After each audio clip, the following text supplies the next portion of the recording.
Bienvenidos a La Verdad Te Hará Libre, un canal donde buscamos conocer la voluntad de Yahweh en el estudio minucioso de la Biblia, en un esfuerzo por abandonar dogmas y doctrinas de fe tradicionales, enseñando la verdad original expresada en la totalidad de las Sagradas Escrituras. Mi nombre es Eduardo Acevedo y les invitamos a descubrir un único testamento.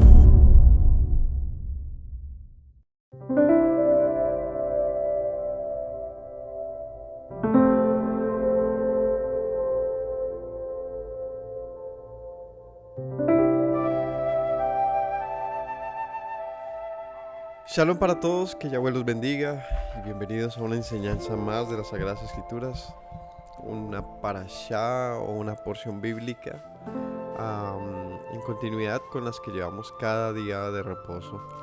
Estamos hoy por empezar el libro de Números, en hebreo Bemidbar, que significa en el desierto, y justamente por ello, por su nombre y en lo que vamos de lo que va a tratar este primer capítulo, que es acerca de una instrucción de Dios de contar a los hijos de Israel en el desierto. Y justamente por ello es importante que entendamos cuál es el propósito del desierto. La enseñanza de hoy es hacer una revisión de este concepto del desierto a lo largo de la escritura y ver cómo tuvo esto digamos que un propósito más que inesperado. El propósito del desierto acerca de quién lo vive. Vamos a tratar de entender y ver cómo nuestro maestro Yeshua vivió el desierto, porque él también fue parte del desierto. Él también escogió el desierto como un lugar particular, diferente de lo que cualquiera de nosotros podría, digamos que, tenerlo. El pueblo en el desierto tuvo un camino muy diferente al que nuestro maestro tuvo cuando permaneció en él. Por lo menos 2 capítulos en los que el maestro estuvo en él. Uno es el que tiene que ver con su tentación. Si recordamos los capítulos que hablan acerca de después de que él se bautiza, dice que fue al desierto y fue tentado por el Señor. Pero también en Marcos capítulo 1, 35 dice: levantándose muy de mañana, siendo aún muy oscuro, salió y se fue a un lugar desierto y allí oraba. Y este tipo de actitudes de nuestro maestro no tienen que ser vistas, digamos que sin mayor propósito. La verdad es que tienen mucho que contar. Que el maestro se vaya al desierto a orar, a estar a solas, que madrugara en el desierto, nos tiene que contar algo, una historia. Así que para poder entenderlo es importante que veamos la trascendencia del desierto a lo largo de la escritura. No se olviden suscribirse, darle like a este video, compartirlo y bueno, estar súper atentos. Así que no se cansen, vamos a ver muchas citas, pero creo que el tema va a ser muy conciso finalmente. Así que bendición para todos, vamos a orar. Padre Celestial, te doy gracias en esta mañana por darnos la oportunidad de aprender, de conocerte, Señor, de descubrir tu voluntad. Queremos permanecer delante de ti, Señor, en esta mañana y entender cuál es tu buena, agradable y perfecta voluntad para todos los que te buscamos. Bendito eres, Señor. Bendice a todos los que oyen este video, Señor, de todos los que se unen y comparten con nosotros. Por favor, enséñanos tu voluntad, te lo ruego. Amén. Bien. Como les mencionaba, la parashá de hoy, que se llama En el desierto, Bemidbar, arranca en el capítulo de Números, versículo 1, donde dice: habló Yahweh a Moisés en el desierto de Sinaí, en el tabernáculo de reunión, en el día primero del mes segundo, en el segundo año de su salida de la tierra de Egipto, diciendo. Entonces viene una instrucción que tiene que ver con el censo, donde dice tomad el censo de toda la congregación de los hijos de Israel, es decir, cuéntalos, no es la instrucción que se da, pero antes de ver qué es lo que dice el Señor, que tenía que hacer Moisés, veamos lo que, del contexto. La parasha se llama la voz en el, se llama Bemidbar, y la enseñanza se llama la voz en el desierto. Y aquí dice que el Señor en el desierto del Sinaí habla a Moisés. ¿Por qué estaba Moisés en el desierto? ¿No? Si recordamos la historia, el pueblo había salido de Egipto, estaba en el desierto yendo hacia la tierra prometida. En ese desierto, un desierto que les tomó unos 40 años recorrer, en diferentes ocasiones el Señor les habló. Pero vale la pena, y es el propósito de esta enseñanza, que nos preguntemos por qué el pueblo permaneció tanto tiempo en el desierto. ¿Qué intención tendría esto? ¿Qué es un desierto? Empecemos por el concepto. ¿Qué es un desierto? Y cuáles son como sus características en lo que respecta a nosotros como humanos. ¿Qué es un desierto para un humano, no? Porque un desierto, más allá de un clima, digamos, particular, árido, ¿no? Más allá de un tipo, digamos, que de habitación, ¿no? Es un lugar, es una forma de vida, porque en el desierto también hay vida, y hay una serie de fauna y de flora particular para ese lugar. Más allá de eso, es decir, es un lugar que sí es habitable, pero no es un lugar donde pulula la vida. No es un lugar donde, digamos, comparable con una selva. Es muy diferente, ¿no? En resumen, los desiertos cubren más de una quinta parte de la superficie terrestre. Se encuentran en todos los continentes. Un lugar que recibe menos de 25 centímetros de lluvia al año se considera un desierto. Menos de 25 centímetros de lluvia al año. Eso es muy poco. Los desiertos forman parte de una clase más amplia de regiones denominadas zonas áridas. Es una zona completamente árida. El desierto particularmente que encontramos en la escritura, el desierto en el que estaba Moisés con el pueblo, por el que atravesaron 40 años, es un desierto que nos puede resultar diferente al imaginario que tenemos de un desierto. ¿Cuál es el imaginario que tenemos de un desierto? Arena, mucha arena, ¿no? Encontramos el Sahara, es como el desierto más conmemorado por todos, más representado en las películas, en el conocimiento que tenemos, por lo menos aquí como colombianos, de lo que es un desierto. Pero el desierto, el concepto de desierto es mucho más amplio, o sea, tiene que ver con regiones mucho más variadas en el mundo. Aquí en Colombia tenemos algunos desiertos, y aquí cerca de donde nosotros vivimos en el Huila. Aquí dentro del Huila hay una región que se llama el desierto de la Tatacoa. Y allí lo visitamos y en efecto hace bastante calor y es muy árido el suelo.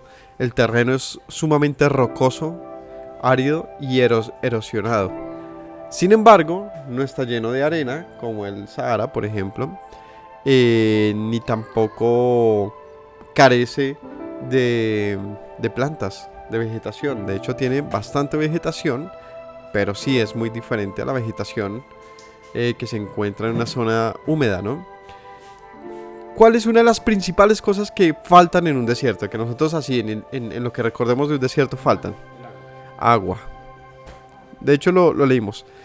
Un desierto, para que sea considerado desierto, es porque tiene una muy baja tasa de lluvias, ¿cierto? Las precipitaciones son mínimas, no hay casi lluvia. Y si no hay lluvia, pues también, a menos de que haya un río muy poderoso cercano, va a ser una zona que tarde que temprano va a resecarse al punto pues que se convierte en un desierto. Y aunque atravesara un río, el río apenas podría dar vida a lo que está en su recorrido, pero toda el área que no tiene lluvias es la que se reseca por completo, ¿no? Entonces, además de agua, ¿qué más falta en un desierto? ¿Qué más vemos diferente a un lugar común? Más allá de la vegetación, hay una parte de la vegetación que falta por completo. Árboles. Un punto clave en en lo que es un desierto y digamos, un terreno lleno de vida, una de las principales fuentes de vida más bien para los animales y para muchas formas de ecosistemas son los árboles. En el desierto no es que no haya árboles, pero no hay el tipo de árboles que encontramos en los lugares frondosos. No hay árboles altos, no hay árboles, digamos, gruesos de raíz profunda que no tienen dónde succionar. Sí hay unos tipos de árboles, de trupillos, de árboles muy bajitos y con ramas muy extendidas, ¿no?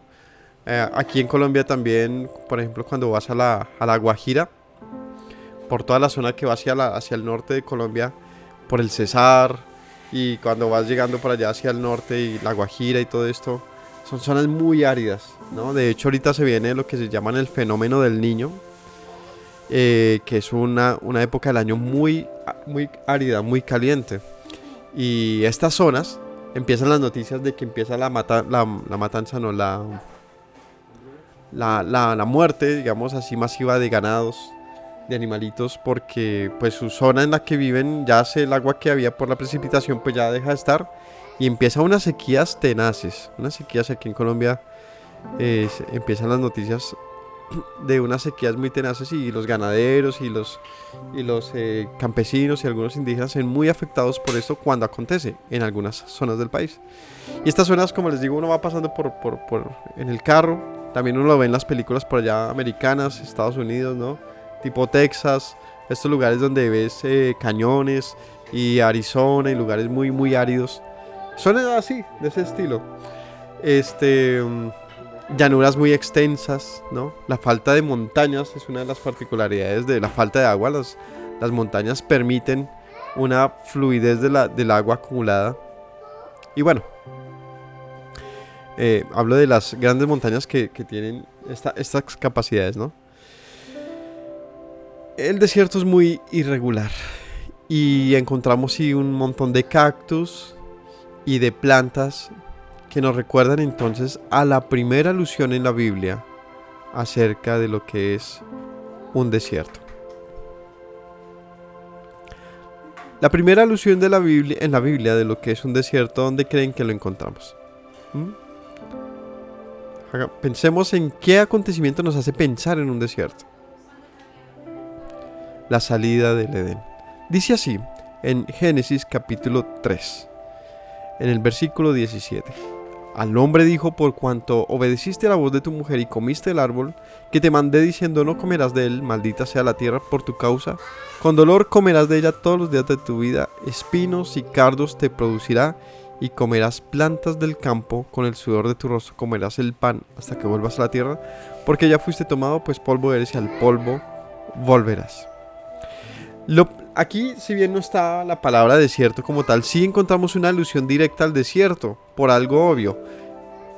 Que Adán estaba en un lugar donde las plantas no tenían estas cualidades. O sea, no era lo típico, cardos y espinos, sino era evidentemente un huerto, es decir, un lugar muy frondoso, un lugar con todo tipo de plantas, de vida, de vegetación, de todo que le permitía al hombre estar, digamos que tranquilo. Pero salir a un lugar que carecía de este tipo de vegetación, de este tipo de ecosistema y de clima, la primera evidencia aquí de cómo podría haberse visto ello es que tenía espinos y cardos. ¿Y qué lugar tiene espinos y cardos generalmente? Los desiertos, los lugares áridos. Porque las plantas, en este tipo de formas, ¿no? de apariencias, de dureza, de rigidez, preservan su vida en medio de los lugares áridos. Cuando ves la forma de las suculentas, de los cactus y su textura, su forma es muy diferente a unas flores del campo, a unas orquídeas. Son muy diferentes a una planta cualquiera de las que encontramos en un lugar boscoso. Ellas son al contrario muy resecas, muy espinosas, muy duras, ¿no? Las hojas que vemos las se transforman en algo que está como lleno de agüita, ¿no? Como que se siente así, que se sienten diferentes. Entonces cambia, y cambia también el tipo de animales que que viven en medio de estos lugares. Habiendo dicho esto, encontramos un primer propósito en el desierto, una primera evidencia de lo que representa un desierto. ¿Y cuál es esta evidencia que encontramos acá? ¿Qué podemos decir del desierto? Sino que es un lugar que curiosamente nos pareciera que nos separa de Dios, ¿no? Porque ellos están en el huerto junto con Dios y Dios los saca del Edén. Y cuando los saca del Edén dice, ahora van a tener que sufrir la adquisición de las cosas. Van a tener que sudarlo. Van a tener que luchar las cosas. Sin embargo, y a pesar de que lo lucharan, la tierra produciría de sí misma. Es decir, tú no produces la tierra produce, ¿no? Las plantas producen. Pero lo que tendría que hacer el hombre era que trabajarlo. En el huerto se supone que labraba el huerto, es decir, lo trabajaba.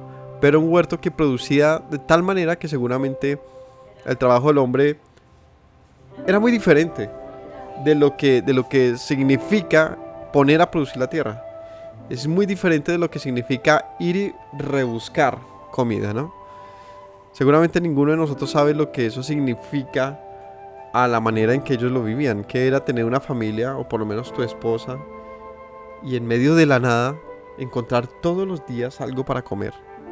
Todos los días encontrar algo para comer en medio de un desierto. O por lo menos, otra vez, no necesariamente un desierto en el que no hay nada, pero sí un lugar árido, un lugar difícil. Un lugar, no en el que, por aquí en estas montañas colombianas donde te asomas a cualquier lugar y encuentras una mata con bananos, con cualquier comida, no. Me refiero a lugares donde en efecto no se puede vivir fácilmente y tienes que buscar.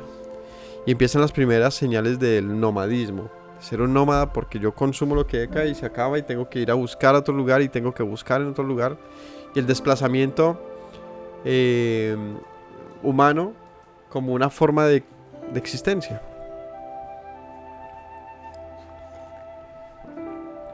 Pero entonces, ¿para qué serviría este desierto sino como una... más allá de un castigo, ¿no? Más allá que el Señor castigara al hombre con esto, el desierto se convierte en un corrector. Se convierte en un...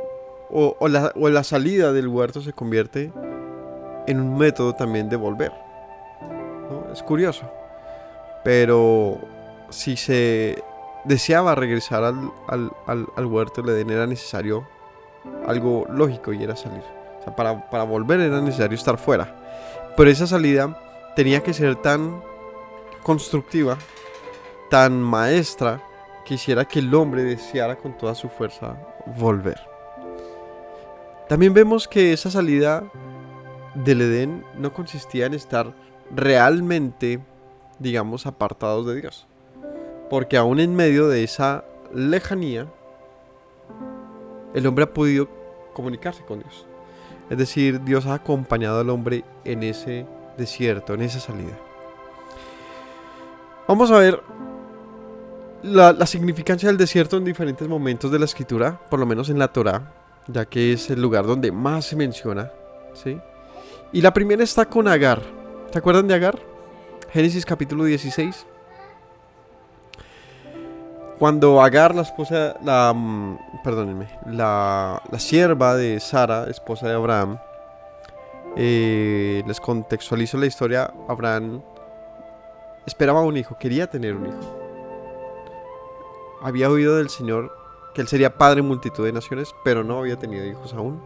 Y ya era muy anciano, ya era muy viejo.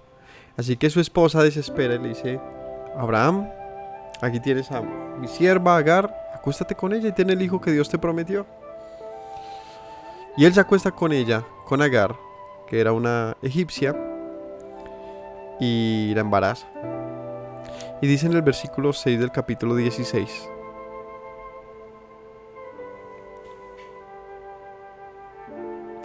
respondió Abraham a Sara: he aquí, tu sierva está en tu mano, haz con ella lo que bien te parezca. Como Sarai la afligía, ella huyó de su presencia, y la halló el ángel de Yahweh junto a una fuente de agua en el desierto, junto a la fuente que está en el camino de Shur.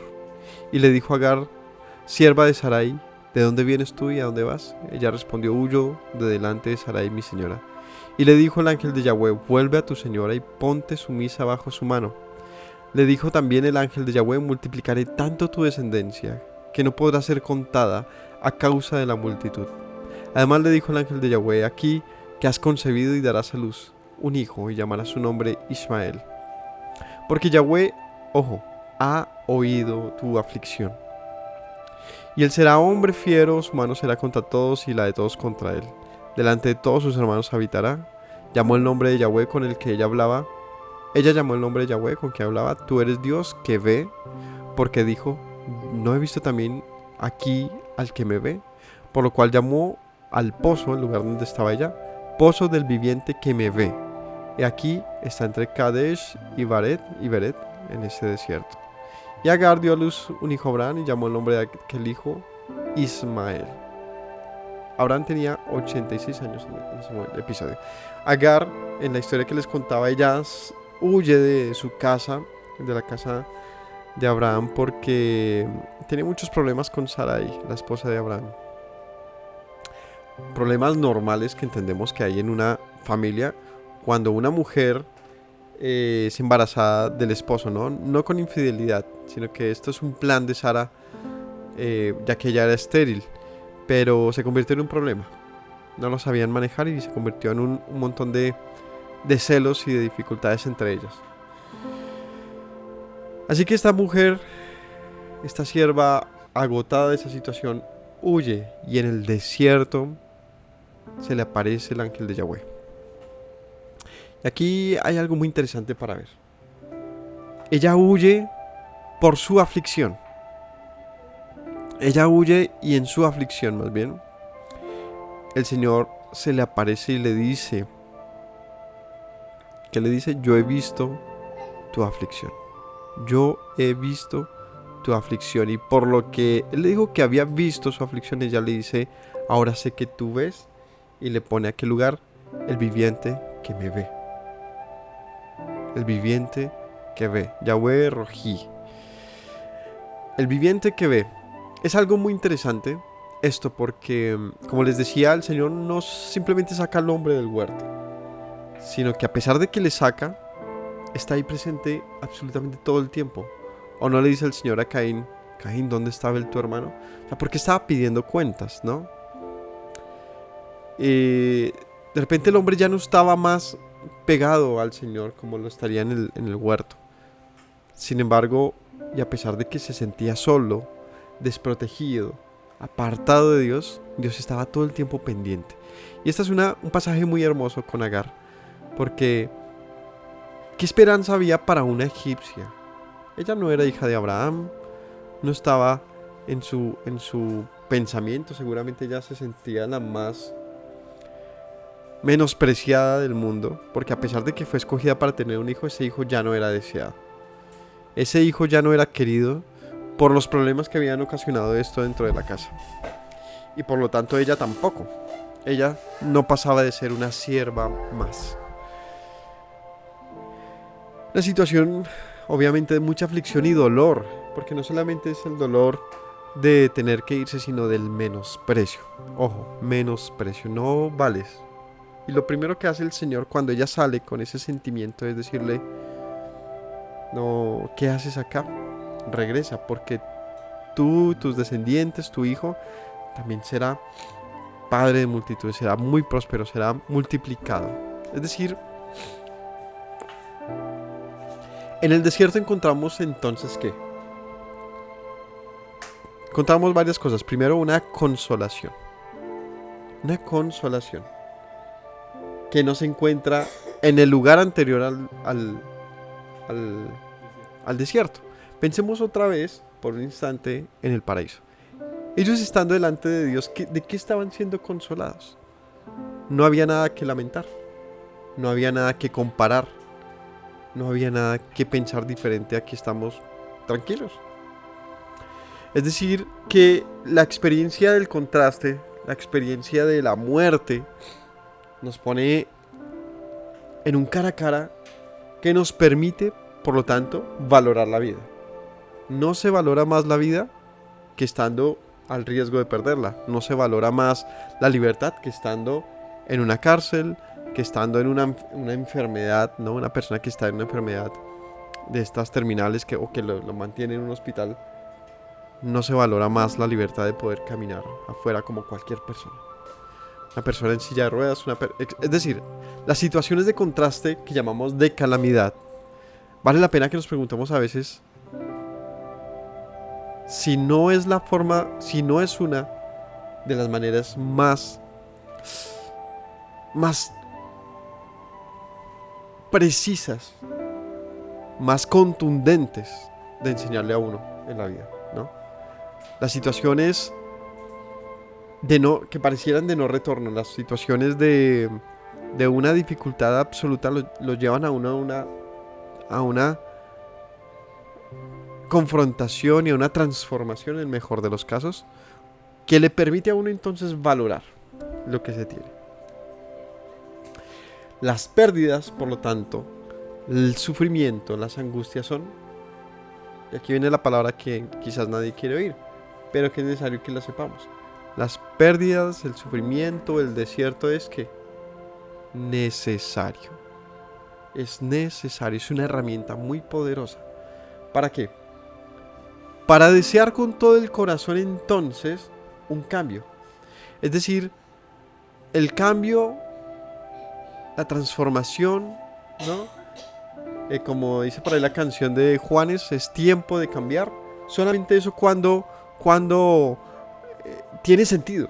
Pues cuando hemos visto un tiempo muy duro, constante, interminable, llega un momento en que uno dice, ya no más estoy agotado, estoy cansado. Y esto permite el pisar fondo, el estar en la oscuridad solamente debería traernos a un punto, y es desear con todas nuestras fuerzas la luz. Entonces Agar está allí sola, se sentía morir, no valía nada para nadie, y de repente sí valía para su creador, y le dice, ¿qué haces acá? Regresa, no vas a dejar morir a ese pequeño que está en tu vientre, porque mis promesas también van para ese joven, para ese bebé, ¿no? Pues era hijo de Abraham. Ismael era hijo de Abraham. ¿Y su nombre qué significa? Dios oye. Yahweh escucha, ¿no?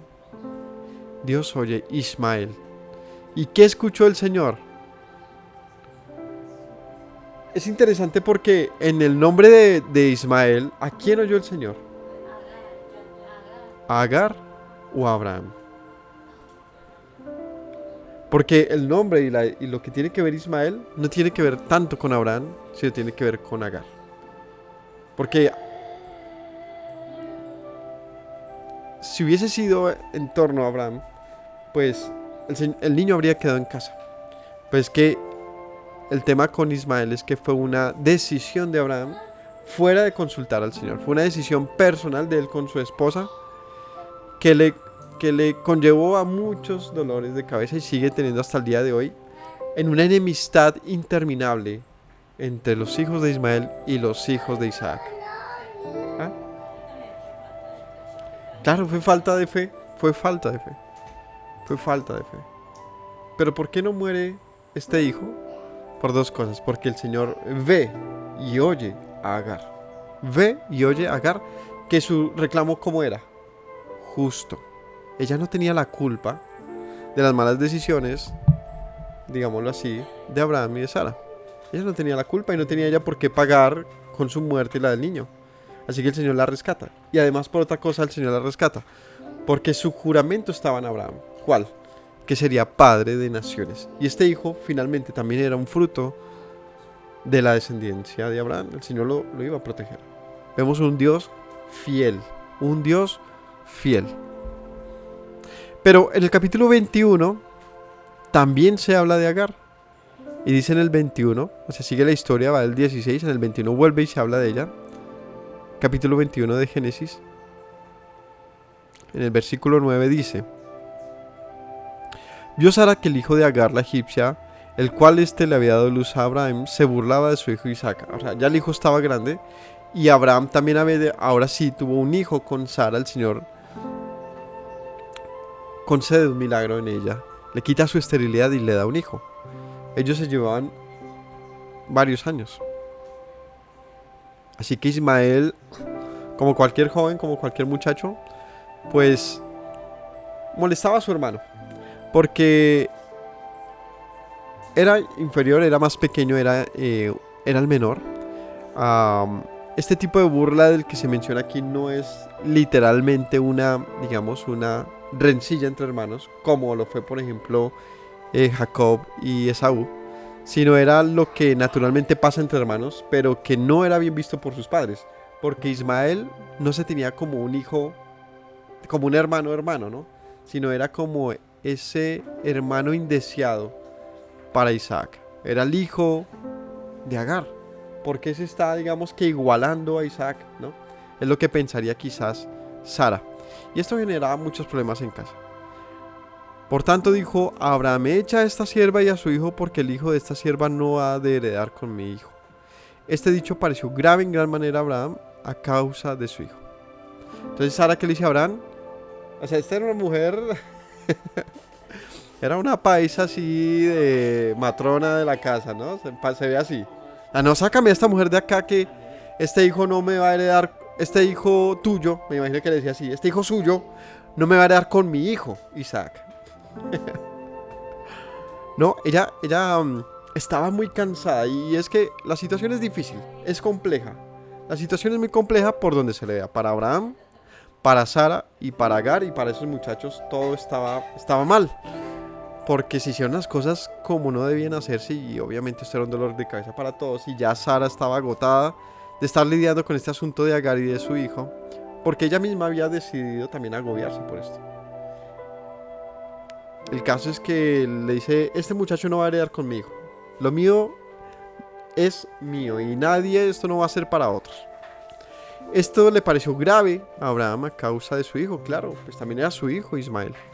Entonces dijo Dios a Abraham, después de esto el Señor va y le dice a Abraham: tranquilo, no te parezca grave a causa del muchacho y de tu sierva en todo lo que te dijere Sara, escúchala, porque en Isaac te será llamada descendencia. Lo que le dice el Señor a Abraham no es que la manera del trato de Sara fuese lo correcto. Lo que le está diciendo es que finalmente así tenía que acontecer, porque no iba a heredar estos dos muchachos la misma promesa, ya que Ismael era fruto de las decisiones humanas fuera de Dios, e Isaac era fruto de las decisiones humanas en la voluntad de Dios, y es muy diferente. Que Ismael es del querer ayudar a Dios, ¿no? De la impaciencia. Isaac es fruto de la paciencia. Ismael es fruto de la falta de fe, del afán, no pasan las cosas y yo tengo que hacer algo. Y pues pasa eso, que se salen de control las cosas, y pues el Señor, ¿qué le diría? Pues lidie con eso, mira cómo le va. Pero Isaac era fruto de la paciencia, porque pasaron muchos años más después, y a pesar de que ya eran viejos, pues aquí ya eran mucho más viejos, y ya había un hijo, ya eran, tenía casi 100 años. Y este hijo ahora, Isaac, pues era hijo, sí, de la esperanza en Dios. Era un hijo entre los esposos que habían recibido la promesa. Pero bueno, el caso es que esto no tenía una armonía. La casa no tenía armonía y todos lo sabían. Pero ¿qué le pesa más fuerte en el corazón de un padre? El amor. No es fácil. ¿Qué pasa cuando tienes un hogar que está cojeando? ¿Por qué no funciona? Por las razones que sean. Las razones que sean. En este caso es porque no había paz. Porque había una zozobra constante de como una angustia de me van a quitar lo mío, de intolerancia de Sara porque finalmente sí se le dio el hijo que esperaban. Pero ahora ella era muy difícil, entre mujeres, entre hijos, entre todo. Y Abraham pues estaba ahí como pasando de agache todo el tiempo. Y me imagino a Sara todo el tiempo, Abraham, venga para acá. Lo tenía en regla, dándole quejas todo el tiempo. Y claro, hay que ver que esto no era fácil. No era de ninguna manera fácil. El muchacho ya tenía como 14 años, Ismael. Y hasta más, ¿no? Porque aquí ya los muchachos habían crecido. Es decir, no es que tampoco es que estuviera sacando a un infante pequeñito que necesita de todo el apoyo de su padre. Ya era un joven. Ya podía tener, digamos que un poco más de fuerza. Y obviamente no estaba con toda la protección de su casa, pero tampoco era un bebé, digamos, un niño pequeño. Sin embargo, pues ya era, de todas maneras sí era un joven y eso le pesaba mucho a Abraham. Así que el Señor le dice, tranquilo Abraham, no te pesen las palabras de esta mujer. Sé que son pesadas, pero tranquilo, porque así ha de ser. No van a heredar los dos la misma tierra. Finalmente se trataba de la herencia. ¿Cuál era la herencia de la que se hablaba aquí? Principalmente para Sara. Pues la tierra, las posesiones, la pertenencia. Pero delante del Señor era algo más profundo y era la promesa. ¿Cuál promesa? Allá el apóstol por allá empieza en Romanos, en Gálatas a hablar mucho más de esto y lo utiliza como una alegoría y de hablar de una promesa particular que vendría de la descendencia de Isaac. ¿Y cuál es esta promesa? El Salvador del mundo. Yeshua como la promesa que se da en Isaac y no en Ismael. El Salvador del mundo que se da como una promesa en Isaac, en el hijo de la promesa. Pero bueno, el Señor le dice, tranquilo. Este dicho pareció grave. Dios le dice, escucha Sara. Es decir, es momento de sacar a Agar y al niño y al muchacho. También el hijo de la sierva, de él haré una nación, porque es tu descendiente. Le dice, tranquilo, o sea, no piensas que porque están contigo están mejor. Es lo que le dice el Señor. Y aquí hay una lección grandísima para nosotros como padres. Porque nuestra sobreprotección de nuestra familia, de nuestros hijos, a veces lo único que hace es reducir las posibilidades de un cambio real. Las posibilidades de una transformación en nuestros integrantes de la familia a veces está cohibida por nosotros como padres. Y creo que todos de alguna manera somos confrontados en esto en algún momento con nuestros hijos. Lo he visto con mis hermanos, lo he visto con amigos, con familiares, como la situación de cómo los padres administran, digamos, el querer ayudar, mantener, amar a sus hijos se convierte en una situación de decisiones muy difíciles, muy difíciles. En algunos casos la sobreprotección de los padres atrofia el desarrollo de los hijos, ¿no? A veces también el soltar demasiado a los hijos se convierte en unos hijos que no conocen la figura de autoridad, que no conocen la figura de amor de sus padres. Es muy difícil, es muy difícil. A veces como padres creemos que tenemos claro lo que vamos a hacer, ¿no? No, si mi hijo hace eso, pues yo ya sé. O sea, como que uno actúa piensa muy de que uno tiene claro lo que haría, pero en el fondo, cuando llega a la situación de dificultad con un hijo, de rebeldía, de una enfermedad, de una violación, de 1000 cosas que le pueden pasar a los hijos, uno no sabe realmente cómo va a reaccionar. Lo que tenemos que entender es que, de acuerdo a lo que hemos leído, es necesario aprender a leer las cosas, aprender a confiar en Dios y a tener fe. Que si uno no puede proteger a sus hijos, si hay un protector que está en los cielos, de lo cual el Señor le dice, tranquilo, de este hijo tuyo es tu hijo. Yo lo haré grande también. Y esto consuela a Abraham, porque ¿quién va a dejar a un hijo? Que es lo primero que uno como padre piensa cuando un hijo se va. Y es pobrecito, ¿qué va a hacer de él? ¿Yo cómo lo protejo? Que si me necesita. O sea, como que esa sensación de que un hijo no puede cuidarse por sí mismo, ¿no? cuando uno deja a los hijos en el colegio, cuando van a la universidad, cuando quieren irse de la casa, cuando quieren casarse. En todas situaciones uno como padre está está dando pasos en el que uno quisiera estar también. Pero también es necesario a veces dejarles que los den solos, confiando en que si hay una promesa de por medio, que este era el caso, pues todo iría bien. Porque Abraham tiene una promesa y es que de sus descendientes, y Ismael era un descendiente, Abraham podía descansar, debía descansar. Era una situación parecida de alguna manera al de toma el cuchillo y mata a tu hijo. Otra vez me va a poner en estas, supongo que Abraham pensó. Primero me dices que saque un hijo, ahora me dices que lo mate. Parecía un Dios, como dice por ahí, me dijo un amigo un día, Dios es muy, ¿cómo es que dijo él? Muy cruel, Dios es un Dios... No, ay, se me olvidó la palabra. Bueno, algo así como un Dios cruel, porque la manera en que actúa. Y pues así pareciera, ¿no? Cuando forza a un hombre a tomar una decisión en la cual su amor, su esperanza por sus hijos está comprometida. Pero al final de la historia, cuando leemos todo eso, pues todo tiene un sentido y tiene una razón de ser y tiene un propósito. El caso es que por más de que querramos ver a un Dios insensible, un Dios duro y hostil con nosotros, encontramos que finalmente ese desierto por el que Dios nos hace andar es necesario para encontrarnos con Él finalmente, ver que Él nos ve, atestiguar que Él nos ve, atestiguar que Él nos oye, encontrar una respuesta y volver a una promesa. Porque aquí hay algo que es necesario saber, que el desierto no es para siempre. El desierto no es para siempre. O no le dice el Señor a Adán, con dolor, con espinas y cardos y con sufrimiento comerás todos los días hasta que vuelvas a la tierra. Y uno, más allá del hasta que mueras, hasta que vuelvas a la tierra de la cual fuiste tomado, también aquí hay una promesa, digamos que oculta, hasta que vuelvas a la tierra de la que saliste. ¿De dónde había salido Adán? Pues del Edén. Y de allá fue tomado y de allá fue hecho.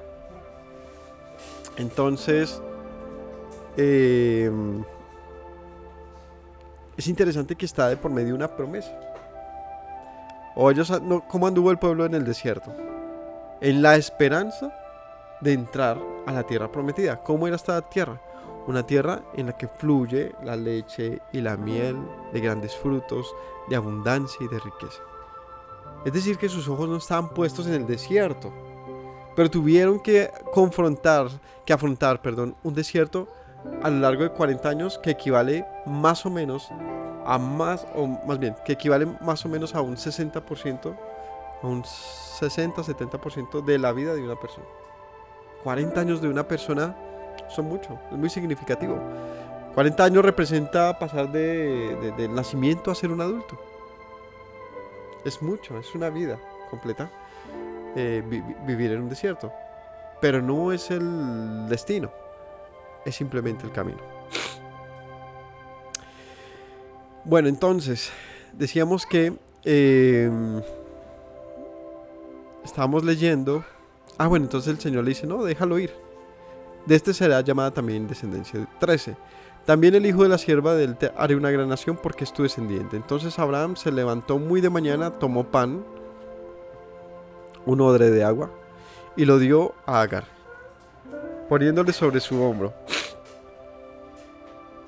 Le entregó el muchacho y la despidió. Ella salió y anduvo errante por el desierto, otra vez, por el desierto de Berseba. ¿Qué llevaba ella en el desierto? Pan y agua. Le faltó el agua del odre y echó al muchacho debajo de un arbusto. Se fue y se sentó frente a distancia de un tiro de arco porque decía, no veré cuando el muchacho muera.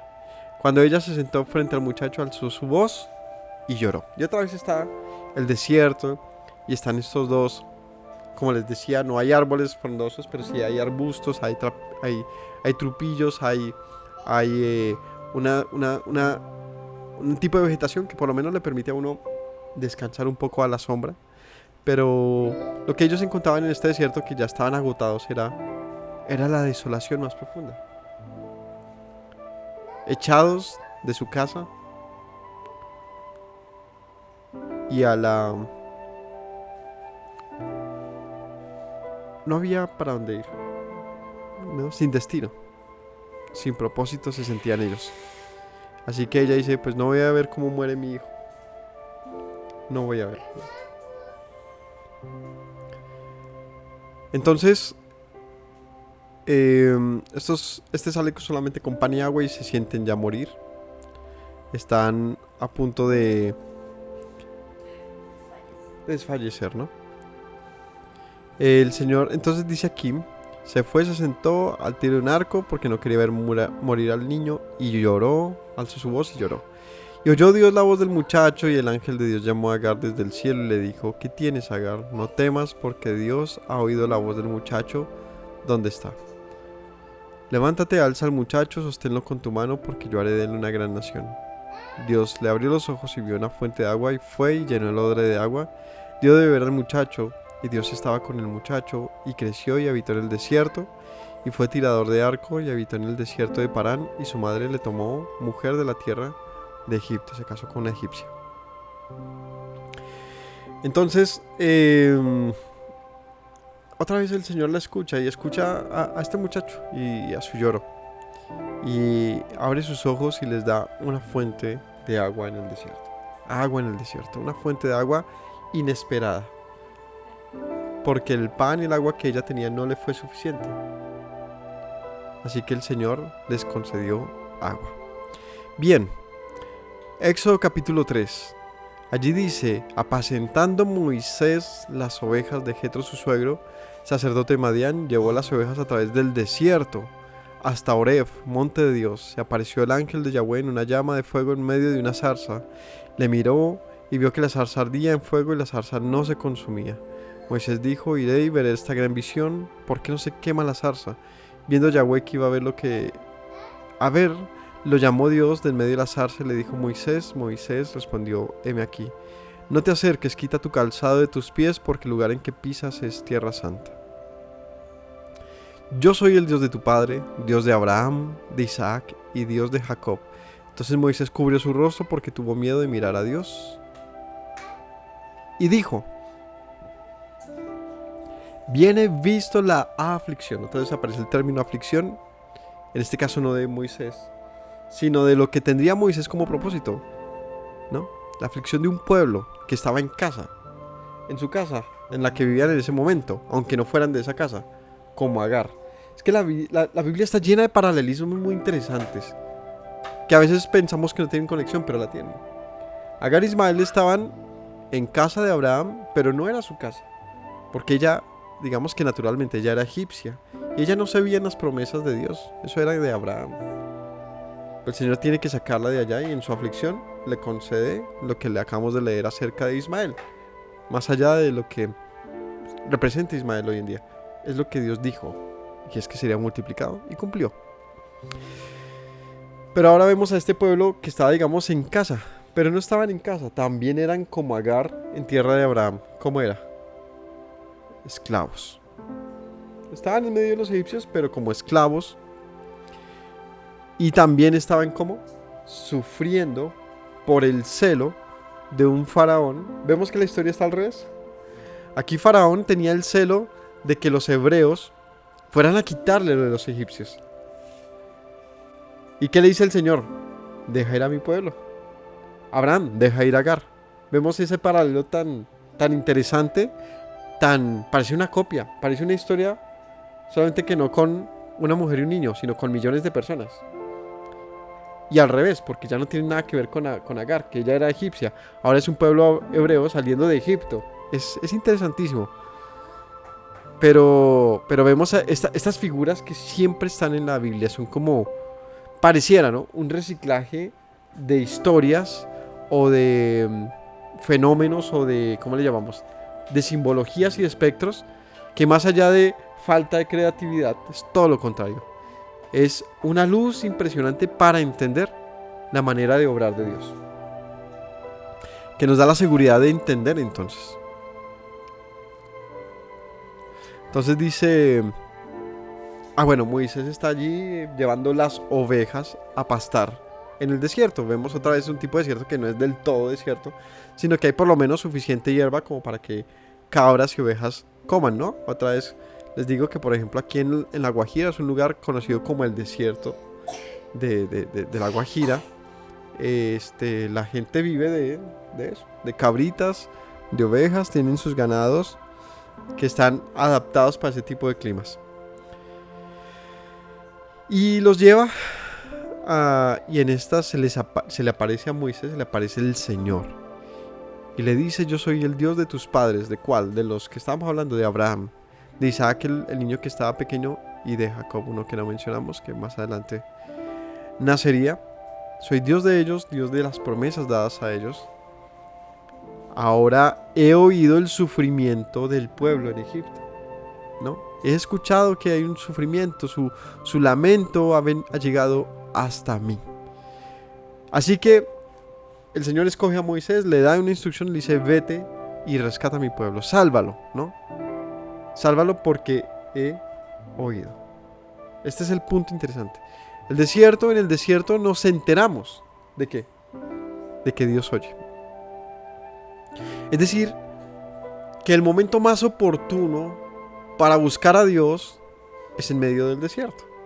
Es un momento en el que nos enteramos que sí está oyendo, que sí está viendo nuestra aflicción, que Él no es indiferente ante nuestro dolor, pero que calla también por mucho tiempo, hasta que se oiga nuestra voz primero. Y eso es muy interesante, porque el Señor prácticamente que iba a dejar morir a Agar e Ismael, solamente está esperando una cosa: ¿qué? El lloro y el clamor del niño. Uy, pero qué insensible, es lo que diría cualquiera, ¿no? El lloro y el clamor representa que yo me he rendido y digo: yo no puedo con mi fuerza, yo necesito, de verdad necesito urgentemente que me asista a mi Creador. ¿Por qué sería injusto Dios al dejar morir a Agar e Ismael en el desierto? No sería injusto, simplemente estaba dejando que las cosas sigan su ciclo. De pronto sería acusado de injusto al decirles a Abraham: déjalos ir, yo me ocuparé de ellos. No, simplemente estaba esperando que diera el momento para que ellos, en su vida personal, Agar e Ismael, entendieran que Dios oía. Y finalmente, después de cualquier comentario que podamos hacer de los árabes y de los pueblos que están ligados a Ismael, más allá de cualquier comentario, porque hay mucho controversia, mucho que pensar y decir de estos pueblos, hay algo en particular que es importante denotar, aclarar y exponer.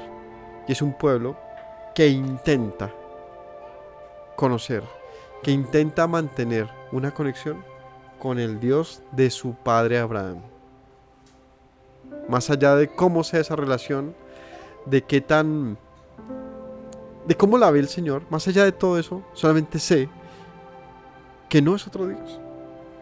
O que es un pueblo que mantiene su tradición, su fe, su creencia al Dios de Abraham, más allá de toda la mezcla posible que esto pueda tener, así como el cristianismo lo ha tenido, con otros dioses, con otras formas, con otras culturas, con lo que sea. Es un pueblo que al día de hoy reconoce: es nuestro Padre, es nuestro Dios, el Dios de Abraham, de Ibrahim, dirían ellos, ¿no? El Dios de Abraham. O como un cristiano en medio de sus ídolos diciendo: pues es el Dios de la Biblia. Es curioso, ¿no? Es decir, cómo el Dios de Abraham literalmente ha llegado a ser Dios de muchas naciones, aunque estas naciones tengan una mezcla, un sincretismo, una vuelta ahí rara entre muchas culturas, dioses y cosas. Solamente un pueblo de esa multiplicidad de personas, solamente a un pueblo se le ha concedido descubrir a su Dios de en medio de las ruinas de nuestras culturas, ¿no? Porque ha tenido el Señor que coger nuestra cultura, nuestro pueblo, y derrumbarlo una y otra vez, para que entonces, en el momento de tener que hacer aseo a la casa derrumbada, encontremos lo que estaba extraviado en medio del supuesto orden que teníamos. Y era la ley, y era su instrucción, y era encontrarlo a Él mismo en medio de la crisis. ¿Para qué el Señor se le apareció a Moisés? Para decirle que había escuchado a su pueblo y que era momento de sacarlo de la casa en la que estaba, de la casa de esclavitud. Éxodo 3:18.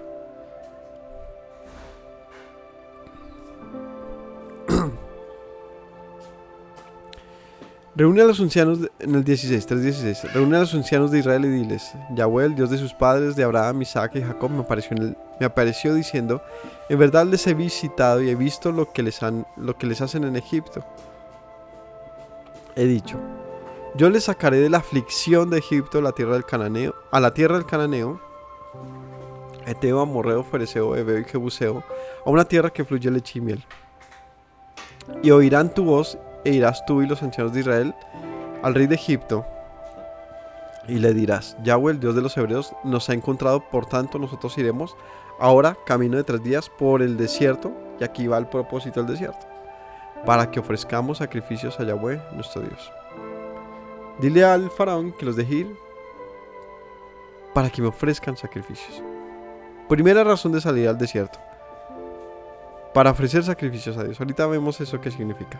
Segunda, 5:17 de Éxodo. 5:1, perdón. Después Moisés y Aarón entraron a la presencia de Faraón y le dijeron: Yahweh, el Dios de Israel, dice así: dejen a mi pueblo a celebrarme fiesta en el desierto. Sacrificios, fiesta en el desierto. 7:16 de Éxodo.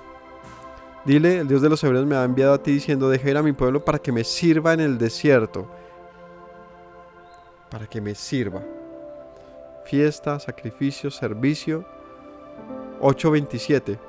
Camino de 3 días iremos por el desierto y ofreceremos sacrificios a Yahweh nuestro Dios como Él nos diga. Dijo Faraón: yo les dejaré ir para que ofrezcan sacrificios a Yahweh su Dios en el desierto, con tal que no vayan más lejos. Oren por mí, tan lindo. 3 razones para ir al desierto: sacrificios, fiesta, servicio.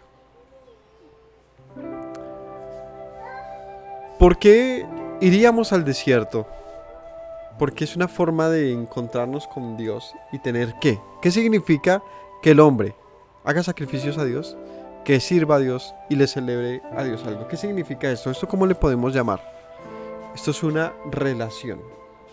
Un hombre, un pueblo que se puede relacionar con su Dios al punto que le celebra, tiene una cita. Recordemos que el término de fiesta es de Moed.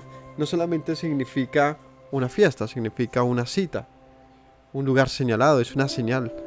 Que un pueblo se pueda encontrar con su Dios en el desierto, que pueda conocerlo, que pueda hacerle sacrificios, es decir, invocarlo y ofrecerle algo a Él y que pueda servirle.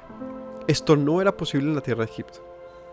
No era posible en la tierra de Egipto. Tampoco Ismael podría haber prosperado estando con Isaac, porque no era para él eso. Él tenía que salir para encontrar su propia, digamos, prosperidad y multiplicación. El pueblo de Israel tenía que salir al desierto y en medio del desierto conocer a su Dios, porque en la esclavitud de Egipto no podía. Pero salir a conocer a Dios, al Dios que los había oído y que les había concedido libertad para ofrecerles una promesa, también significaba entonces ¿qué? Dar un paso de fe. El 14:3 de Éxodo dice: ¿para dónde irá de los hijos de Israel? Encerrados están en la tierra, el desierto los ha encerrado. El desierto se convierte entonces también en algo complicado, porque estás esclavo de tus delitos y pecados, de tu forma de vivir. El Señor te dice: ven y conóceme. ¿A dónde, Señor? Al desierto. Uno dice: ay, saca de aguas malas para Guatepeor. Nos está sacando de Guatemala a Guatepeor. Las aguas malas de Guatemala. Nos está, o sea, como quien dice, pues esa forma de conquistar del Señor. Pero no era el desierto el propósito, sino que les dice: los llevará a una tierra más allá del desierto que ustedes no conocieron.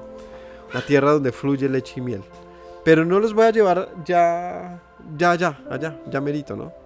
Sino que es necesario que lo hagamos atravesando un gran desierto. Por lo tanto, el desierto se puede convertir en ¿qué? En una encerrona. Porque si quieres alcanzar las promesas que el Señor ha conferido a su pueblo, es necesario que también atravieses el desierto que Él también ha ordenado a su pueblo. Y ese es el pedazo más difícil quizás de todo este camino. Y es decidir por ese desierto. ¿Por qué decidir? Porque más adelante, ¿qué dicen ahí mismo en el 14:11? Dijeron a Moisés: no había sepulcros en Egipto, ¿por qué nos has sacado para morir en el desierto? ¿Por qué has hecho así con nosotros sacándonos de Egipto? A veces el conocer a Dios para muchos significa: ¿es en serio? Que yo dejé toda mi comodidad, sí, mi pecado y todo lo que quieras, pero estaba finalmente cómodo. Para venir aquí a una incertidumbre de hacer lo correcto y no saber esto cómo va. Realmente esto es complicado para la gente. Para muchos puede resultarnos algo complicado. Y es la encerrona que hay entre la esclavitud y la dependencia de un Dios invisible. La esclavitud, la vida sin Dios y a un Dios que para conocerlo es necesario salir a un desierto muy extenso, un desierto de aflicción. Es el mismo desierto de Agar. Es el desierto en el que llegamos al punto de querer morir, un desierto en el que tenemos que morir lentamente para vivir. Es así, literalmente. Es un desierto de ayuno y de aflicción. Y no suena muy apetecible esto, pero es que esta es una realidad que tiene que ser enseñada. Ese es el camino de Dios. Es un camino, como dice el Mesías, angosto, una puerta estrecha, angosta y un camino estrecho, ¿cierto? Dice, o la puerta estrecha, el camino angosto, la misma cuestión. Camino angosto, difícil, pocos lo encuentran, pero ese es el camino que conduce a la vida, es decir, no está la puerta, abriste, llegaste a la vida. Hay un camino que se tiene que atravesar. Ese camino es un gran desierto en el cual lo único que puedes hacer es rendirte, decir: Señor, aquí estoy. O sea, yo no puedo sembrar, no puedo cosechar nada. En esta tierra no puedo construir una casa. En esta tierra no quiero quedarme. Ismael, dice ahí, decidió vivir en el desierto. Es algo muy interesante, pero para Isaac no estaba vivir en el desierto, estaba llegar a la tierra prometida. Y es más, Ismael decide volver a Egipto y casarse allí con egipcia. Vemos cómo las historias cambian y cogen rumbos diferentes estos muchachos. Para Isaac estaba la promesa de una tierra que el Señor había manifestado como un objetivo de reposo para los descendientes de Abraham, una manifestación de que Él cumple.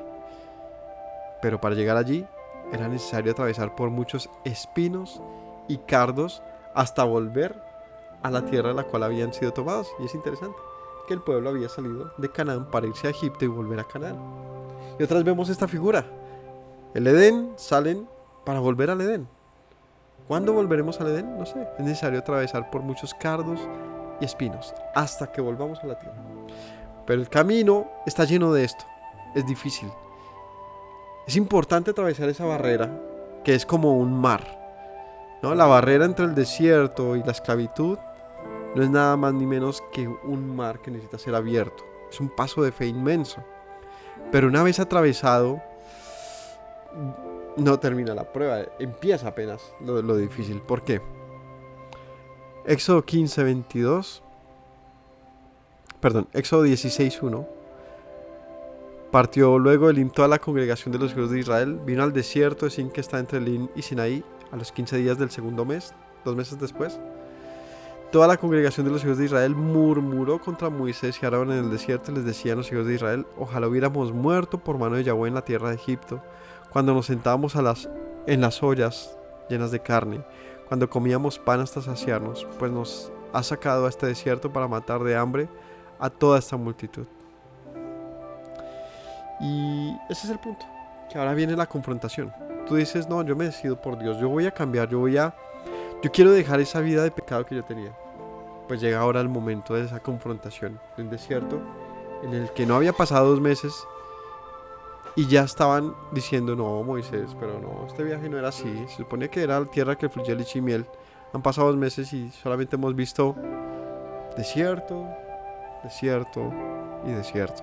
Pero antes de eso, dice en el 15:22, hizo Moisés que partiese Israel del Mar Rojo, salieron al desierto de Shur y andaron 3 días por el desierto sin hallar agua. Llegaron a Mara, no pudieron beber aguas de Mara porque eran amargas, pusieron el nombre de Mara. El pueblo murmuró contra Moisés, ¿qué vamos a beber? Moisés clamó a Yahweh, Yahweh le mostró un árbol, lo echó en las aguas se endulzaron y les dio estatutos, ordenanzas, y aquí viene la palabra maravillosa, y allí los probó. Y dijo, si oyen atentamente la voz de Yahweh su Dios y hacen lo recto delante de sus ojos y dan oído sus mandatos y guardan todos sus estatutos, ninguna enfermedad de las que envié a los egipcios te enviaré a ti, porque soy tu sanador. Llegaron a Elim, donde había 12 fuentes de agua, 70 palmeras, y acamparon allí junto a las aguas. ¿Qué enfermedad aquí particularmente pensó el pueblo que le tocaría? Dice, van a tomar agua, pero las aguas no se pueden beber. Son aguas de muerte, es decir, son aguas en el desierto por los minerales estancados, y el agua estancada se intoxica pues para el consumo humano y de animales.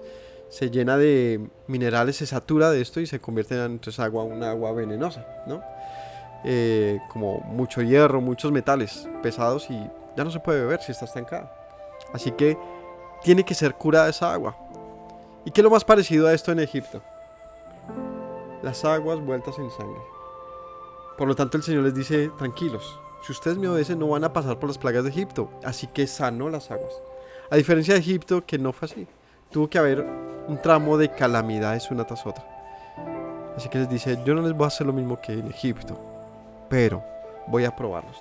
Así que 3 días de desierto sin agua. ¿Qué agua tenían? Pues el agua que trajeron en sus cantinas. Pero ¿cuánto dura los potes y cantinas de agua que llevaban? 1 o 2 días. Llevaban 3 días, ¿no? Ya, claro, la sed, el calor, el hambre, todo empieza, pero realmente no había pasado ni tanto. El pueblo ya estaba desfalleciendo y ya estaba bueno. Y Moisés, ¿qué está pasando? Y uno lo entiende. Cualquiera de nosotros estaría diciendo, ¿y aquí qué? ¿Qué vamos a beber? Pero tranquilos. El Señor les concede aguas como Agar, en medio de la nada. Les da aguas.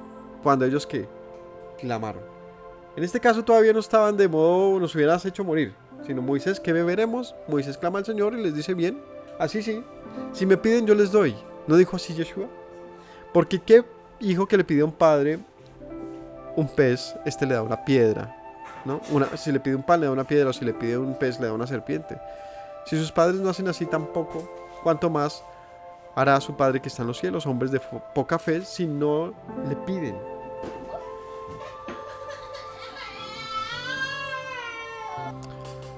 Entonces vemos que el pueblo clamó aunque aquí dice que murmuró, en el sentido de que se generó este murmullo delante del pueblo, pero no condenaron ni desaprobaron lo que estaba pasando, que si en otros capítulos dice así, nos hubieras dejado morir, y se quejaban. No, aquí dice, ¿qué vamos a beber?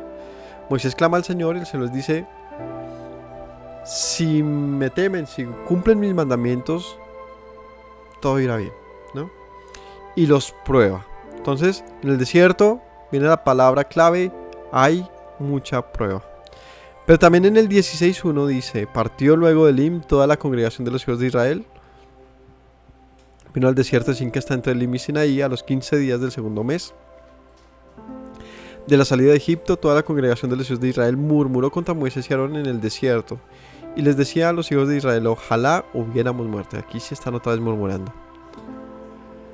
Por mano de Yahweh en la tierra de Egipto.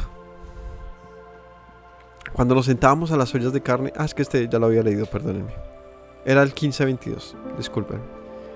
Era el 15:22. E hizo Moisés que partiese Israel del Mar Rojo y salieron al desierto de Shur y anduvieron 3 días por el desierto sin hallar agua. Ya lo leí. Entonces aquí me falta una citica. Repeticita. Bueno, en el 16:1, donde ellos murmuran y dicen que se sentaban en ollas a comer carne, ¿cierto? hasta saciarse. Dice aquí más adelante, dice en el versículo 4, Yahweh dijo a Moisés: he aquí que les haré llover pan del cielo. El pueblo saldrá, recogerá diariamente la porción de un día para que yo pruebe si anda en mi ley o no. Mas el sexto día prepararán para guardar el doble lo que suele recoger cada día. Entonces dijeron a Moisés y Aarón: todos los hijos de Israel en la tarde sabrán que Yahweh les ha sacado de la tierra de Egipto. Mañana verán la gloria de Yahweh, porque él ha oído su murmuración contra Yahweh. Porque ¿qué somos para que ustedes murmuren contra nosotros? A Moisés dice: ustedes murmuran contra Dios, no contra nosotros. Les dará en la tarde carne para comer, en la mañana hasta saciarse, porque el Señor ha oído su murmuración con que han murmurado contra él. ¿Nosotros quiénes somos? Sus murmuraciones son contra Dios, no contra nosotros. Moisés y Aarón, dijo Moisés a Aarón: di a la congregación de los hijos de Israel, acérquense a presencia del Señor, porque él ha oído su murmuración. Y hablando Aarón a toda la congregación, miraron al cielo, y aquí que la gloria del Señor apareció en la nube. Yahweh habló a Moisés diciendo: he oído la murmuración de los hijos de Israel, háblales diciendo: al caer la tarde comerán carne, por la mañana comerán carne. Venía la tarde, subieron codornices, cubrieron el campamento. Y por la mañana descendió rocío en alrededor del campamento. Cuando el rocío cesó de descender, aquí sobre la faz del desierto una cosa menuda, redonda, menuda como una escarcha sobre la tierra. Viéndolo los hijos de Israel, se dijeron unos a otros: ¿qué es esto? No sabían qué era. Moisés les dijo: es pan que el Señor les da para comer. Esto es lo que el Señor les ha mandado. Recojan de él cada uno según lo que pueda comer. Y bueno, el Señor les manda lo que es conocido como maná, y también les da carne. 20, pero ellos no obedecieron a Moisés, sino que algunos dejaron de ello para otro día, se agusanó, y recogieron cada mañana cada uno según lo que había de comer. Luego que se calentaba, se derretía, y etc. Entonces en el desierto, ¿el Señor qué les dio? Pan, les dio agua, y les dio carne. Les dio lo que una persona necesita para vivir, pero no se los dio, digamos que por su propia iniciativa, sino que pasó una vez que el pueblo pidió. Es decir, que en el desierto hay una condición para recibir, digamos que ese contacto de Dios, esa respuesta. Es necesario, como les decía antes, que primero se oiga nuestra voz. Si quieres oír la voz de Dios, es necesario que primero tú la expongas, ¿no? Es decir, que haya una demostración de querer de Él. Es decir, la fe. Porque una fe no se da por el ver, sino que se da pues, más bien en la esperanza de algo que se espera. Que el Señor les había dicho: salgan para que me conozcan y entren en la tierra prometida. Ellos esperaban eso. Debieron haber esperado y confiado en el Señor, pero no, se llenaban de murmuración, y el Señor en eso probaba el corazón de ellos, si habían de obedecerle o no, si tenía sentido haberlos sacado de la tierra prometida, de la tierra de Egipto o no. Sin embargo, les dio pan y agua en el desierto. Y por último, en el 16 dice: hablando Aarón a toda la congregación de los hijos de Israel, miraron hacia el desierto, y aquí que la gloria de Yahweh apareció en la nube. Finalmente, en el desierto, ¿qué encontramos? La gloria de Dios. Es decir, la manifestación más profunda del Señor a su pueblo la hizo en medio del desierto, no en tierra de Egipto y no en tierra de Canaán. Fue en el desierto. ¿Dónde más apareció el Señor como lo hizo a su pueblo sino en el desierto?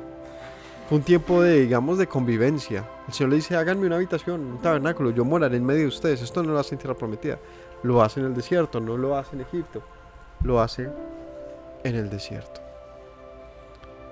Finalmente, Levítico 1:19, que es el capítulo de hoy, les dice, en el 1:19 dice: allí fueron contados. Perdónenme, Números 1:19 dice: como Yahweh había mandado a Moisés, los contó en el desierto del Sinaí.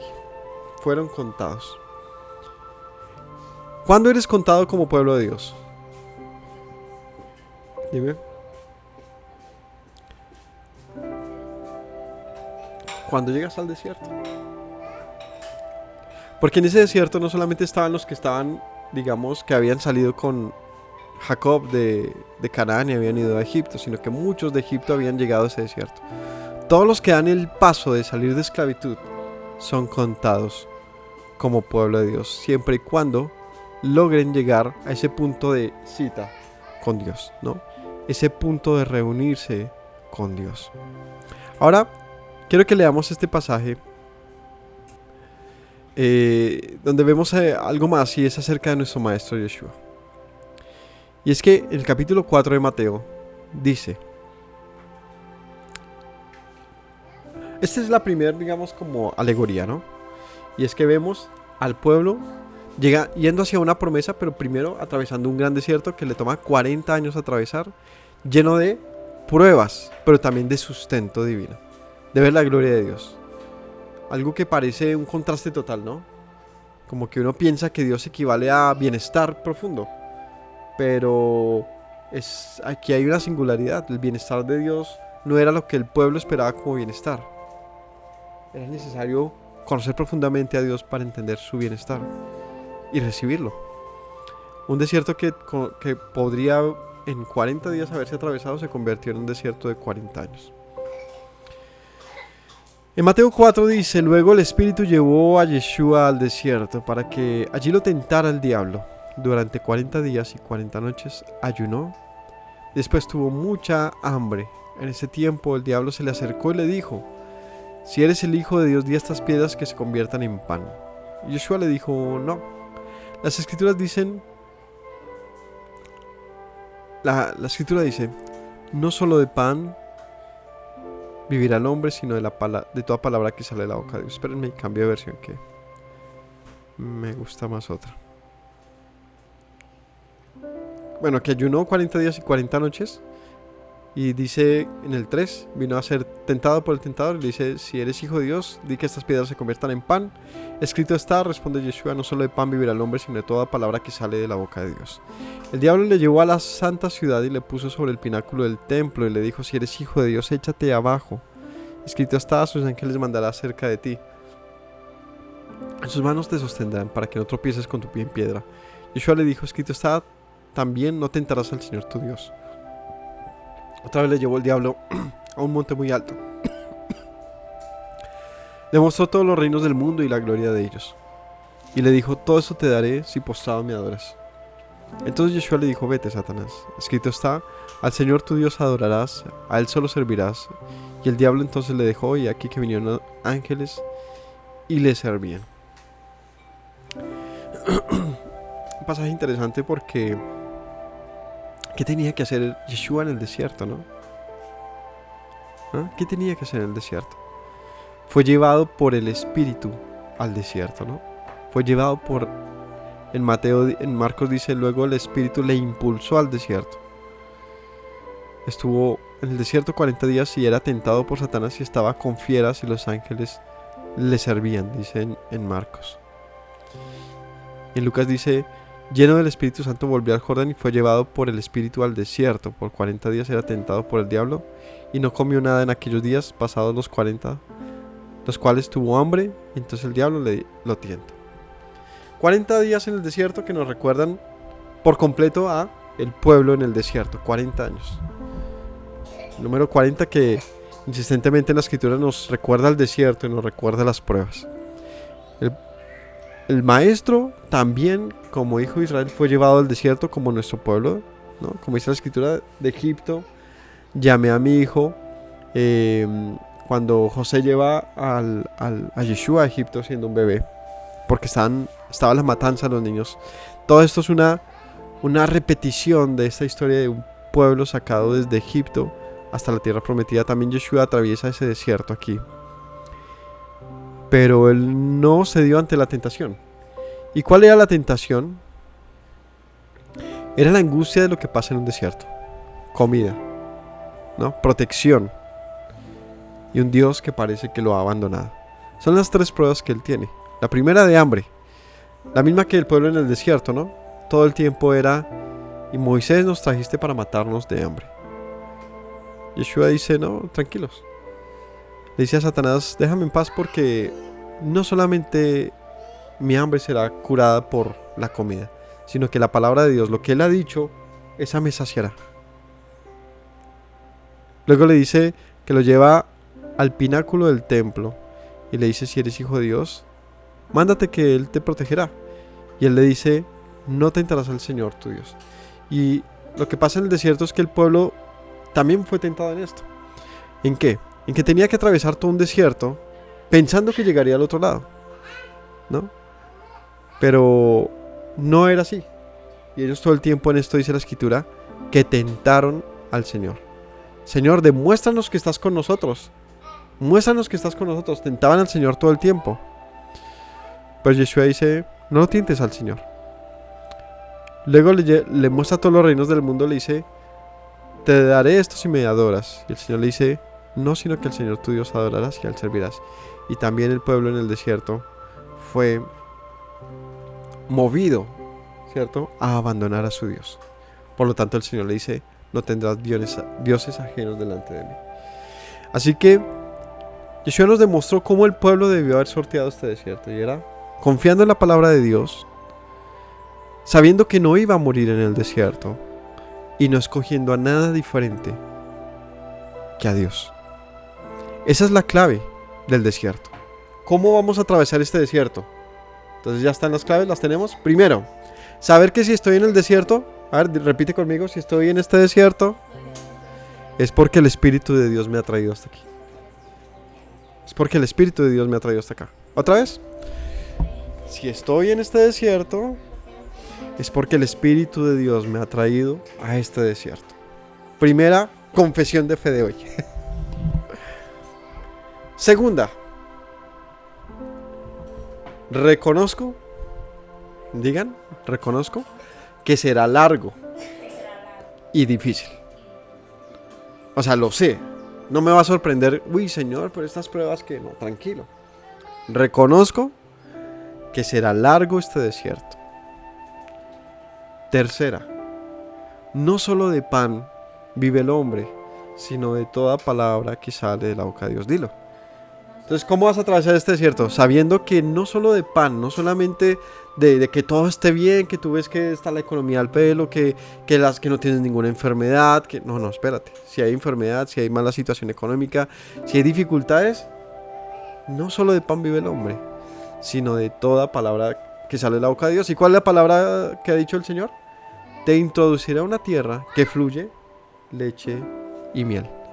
Es decir, no te preocupes y descansa. Descansa.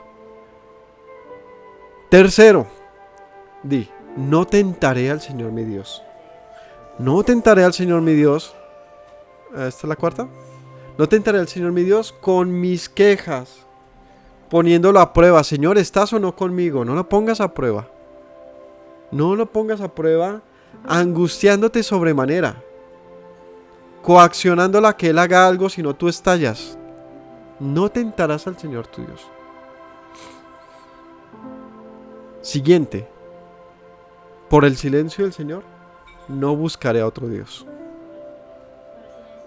No buscaré a otro Dios, sino que al Señor mi Dios serviré y solamente a Él temeré. Este desierto, como les digo, nos ha sacado el Señor. Esta vida que tenemos de conocimiento en Él, de caminar en Él, nuestra decisión, mi cuerpo, mi decisión es servirlo a Él. Es servirlo a Él. Y por lo tanto, ¿cómo tiene que hacerse esto? Con fe. Con fe. Con fe. ¿Y qué pasó cuando Yeshua hizo todo esto? ¿Qué dice? Y entonces le dejó Satanás y ángeles le servían. ¿Cómo se volvió su desierto? En algo bueno. Es decir, ya no estaba, seguramente él también estaba afligido. No comer 40 días y 40 noches es durísimo. Y tenía hambre. Pero luego fue servido cuando se demostró que su confianza, que su fe, que su amor, su poder no era él mismo, sino que era su Dios, en quien él creía. Por lo tanto, aquí viene algo más interesante aún, que después de eso, regálenme un segundito. Es que no encuentro Lucas 5, 5, 4, 3. En Mateo 5:16 dice, no, perdón, en Lucas 5:16 dice,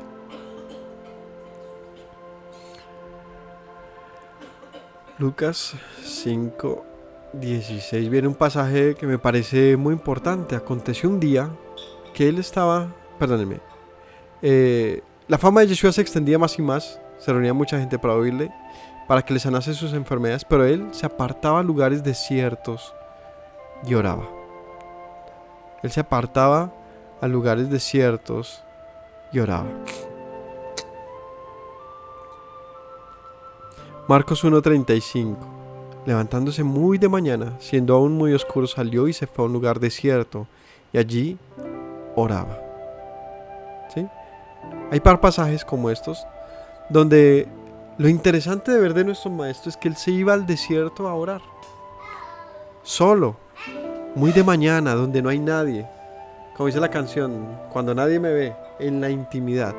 El lugar más profundo de la existencia, donde no puedes hacer más que rendirte delante del Creador. Ese era el lugar preferido de Yeshua. El lugar que él frecuentaba cuando no había nadie a quien servirle, porque él sirvió a su pueblo.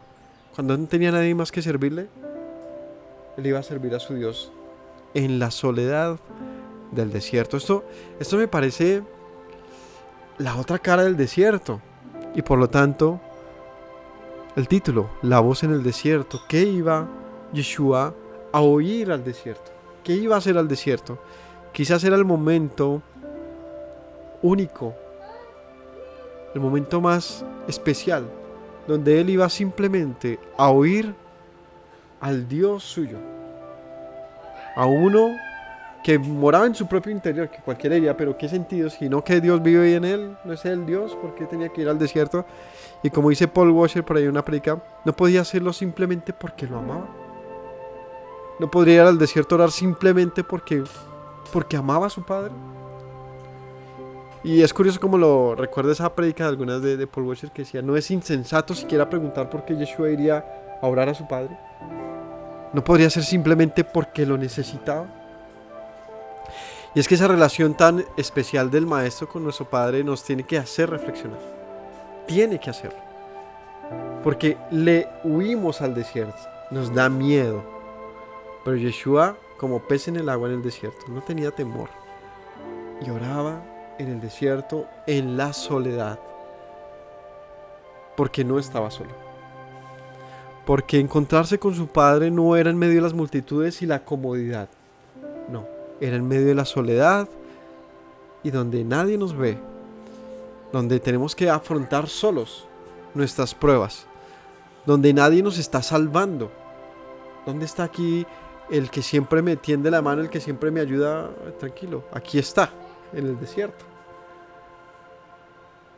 Hasta que elevemos nuestro clamor, nuestra oración como debe ser en el desierto.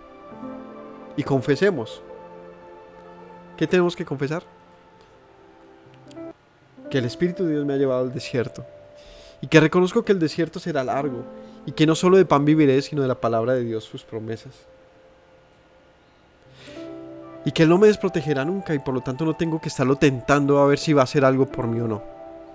Y que si Él calla, yo no estaré buscando otro Dios, sino que Él será mi objeto de adoración todo ese desierto hasta que entre a la tierra prometida. O en otras palabras, hasta que regrese al Edén del cual fui tomado. Así que mis hermanos, hay mucho más para decir, la verdad que sí. Tenemos el pasaje de Elías, tenemos los pasajes de Pablo.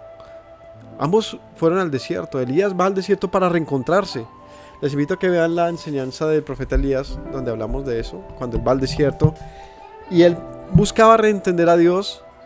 Lo había visto con mucho poder, pero el Señor le dice, espéreme, usted ya me ha visto con toda mi gloria, ya tirando fuego del cielo y lo que sea, pero aquí me va a escuchar como necesito que me escuche. ¿Cómo? Como un silbido apacible. Y allí, en ese silbido apacible, en el desierto, solo en una cueva, se renueva el profeta. Se renueva y reconoce a su Dios otra vez. O Pablo no tiene que salir y va al desierto también. Y en ese desierto reconoce a su Dios nuevamente. Así que si queremos conocer a nuestro Dios, primero salgamos de nuestra esclavitud. Segundo, tomemos la decisión de atravesar el desierto. No con con el temor de, es un lugar de muerte, Dios me va a dejar como Agar, como a Ismael, que hasta que no gritemos de miedo, de hambre, como el pueblo del desierto que pasaban los días y iban muriendo de sed. No, Él no dejó morir a nadie. Ellos pensaban que iban a morir y en su clamor el Señor les enviaba. Pero hay que saber que en todo el desierto que tuvieron, maná. Y que la roca de agua, que dice la escritura, les perseguía en el desierto. Una roca que fluía agua siempre estaba. Cuando clamaban, volteaban y ahí estaba la roca tirando agua. ¿Y por qué no la vimos antes? Es como eso, ¿no? Como, pero ¿por qué estoy angustiado? ¿Por qué leíamos hoy en el Salmo de hoy? Y con eso terminamos. Salmo 43 dice: Júzgame, Dios, y defiende mi causa, líbrame de la gente impía, del hombre engañoso e inicuo. Tú eres Dios de mi fortaleza. ¿Por qué me desechas? ¿Por qué andaré enlutado por la opresión del enemigo? Envía tu luz y tu verdad. Estas me guiarán. Me conducirán a tu santo monte, a tu morada. Entraré al altar de Dios, al Dios de mi alegría y de mi gozo. Te alabaré con arpa, oh Dios mío. ¿Por qué te abates, oh alma mía? ¿Por qué te turbas dentro de mí? Espera en Dios, porque aún he de alabarle, salvación mía y Dios mío. Esta es la frase que vemos en el desierto y que tenemos que reflexionar, memorizar y decir. Entonces leámosla. ¿Por qué te abates, oh alma mía? Dite a tu interior, regáñate, exhórtate. ¿Por qué estás abatido? ¿Por qué te turbas dentro de mí? Espera en Dios, porque aún he de alabarle, salvación mía y Dios mío. Gracias a todos por haberme acompañado en la enseñanza de hoy. Que el Señor les bendiga, que el Señor les reconforte y este desierto sea lleno de maná y de agua, pero de Él, de la que Él viene, no la que Agar llevaba en sus hombros, no, la que Él le puso en el desierto y que le reconfortó para salir adelante. Que el Señor nos hable a todos con su palabra y nos dé una excelente semana. Shabbat Shalom.